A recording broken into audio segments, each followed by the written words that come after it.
اشک پنهان قصه عشق مرا روایت کند. رفتی و بعد از تو دنیا رنگ غم بر تن گرفت.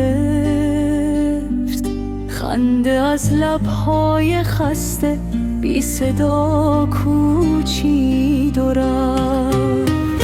هر نفس بی تو برایم سالها سنگین شده. قلب عاشق از غمت ویرانه و غمگین شده. کاش میدانستی ای آرام جان، ای هم نفس، بی تو حتی آسمان هم نیست دیگر دل نفس.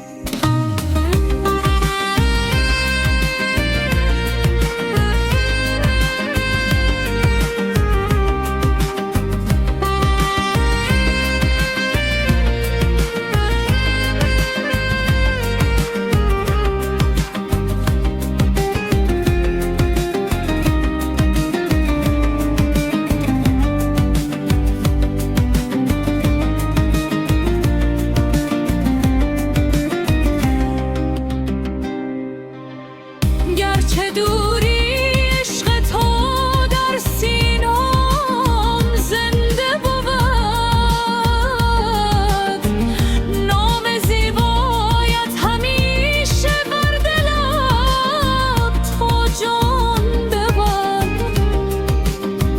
روزی اگر برگشتی از راه وفا سوی من، میبینی هنوز مانده عشق تو در جان من. محمدی سمنگانی هنگ شاد میسازد.